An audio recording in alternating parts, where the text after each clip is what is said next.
आज हमारे साथ एक पेशेंट है जिनका फीमेल पेशेंट है जिनके स्कैल्प से बहुत ज़्यादा हेयर लॉस हो गया है। आप पास आके देख सकते हैं कितना सिवियर हेयर लॉस है, रूट्स खत्म हो गए हैं, स्कैल्प दिखने लगे हैं, डेंसिटी ऑलमोस्ट चली गई है। ये अभी तक इसको ऐसे बाल करके छुपा रही थी, पर कितना सिवियर हेयर लॉस है। 8 to 10 ईयर्स पुराना हेयर लॉस है। इसको कहते हैं फीमेल पैटर्न हेयर लॉस। ये मेल पैटर्न हेयर लॉस जैसा ही होता है, बस मेल्स में जो हेयर लॉस है वो टेस्टोस्टेरोन की वजह से होता है, फीमेल्स में जो होता है वो यूजुअली दूसरे हार्मोन्स की वजह से होता है। प्रेसिपिटेट कब होता है? प्रेगनेंसी के बाद, डिलीवरी के बाद, पीसीओडी केसेस में। अगर आपके जेनेटिक्स में है, आपकी मम्मी, बुआ, मौसी या दादी किसी को बहुत सिवियर हेयर लॉस है, तो जल्दी प्रेसिपिटेट होने के चांसेस रहते हैं। इसके अलावा स्ट्रेस एक बहुत बड़ा रीजन है। ट्रीटमेंट इसमें मिनॉक्सिडिल और पीआरपी दोनों यूज किया जाता है। इसके साथ कुछ एंटी हार्मोन ट्रीटमेंट भी दिए जाते हैं। इस तरह के सिवियर केसेस के लिए मैं पर्सनली सजेस्ट करूंगी कि इतना लंबा वेट नहीं करिए, get the treatment as early as possible, क्योंकि एक बार जो रूट सूख के चले गए वो परमानेंटली चले जाते हैं। जैसे कि एंड्रोजेनेटिक एलोपेशिया यानी कि मेल पैटर्न बाल्डनेस में बाल्डनेस हो जाती है। ऐसे केसेस में रूट्स खत्म हो जाते हैं, छोटे छोटे छोटे होके वो गायब हो जाते हैं, then there is no growth. और क्योंकि ग्रोथ नहीं हो रही है तो ऑब्वियसली डेंसिटी चली जाएगी और उसको आप छुपा छुपा के घूमते रहेंगे।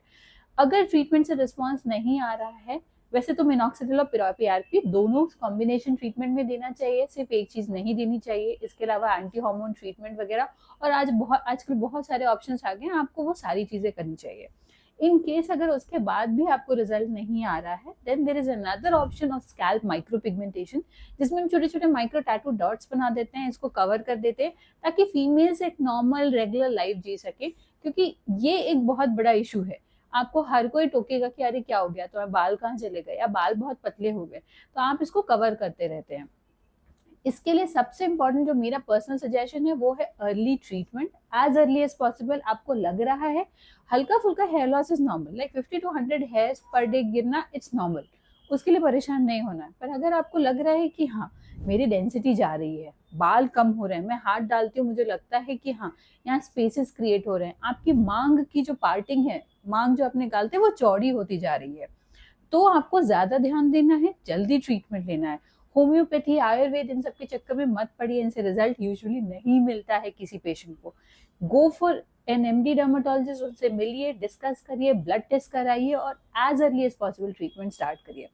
इफ पॉसिबल पीआरपी जरूर लीजिए, क्योंकि पीआरपी क्या है? Platelet rich plasma therapy.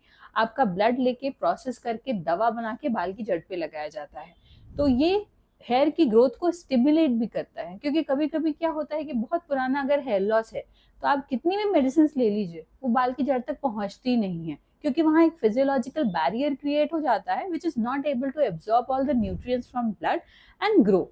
ऐसे केसेस में, जैसे बहुत सिवियर केसेस में, हम क्या करते हैं, हॉस्पिटल में एडमिट करके ब्लड इंजेक्शन देते हैं।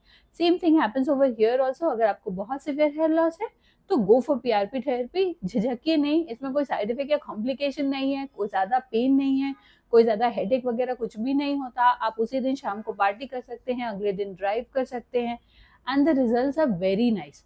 सो आई थिंक अगर आपके और कोई क्वेरी है तो डेफिनेटली कमेंट बॉक्स में छोड़िए, so that we will be able to answer it. Okay, thank you so much.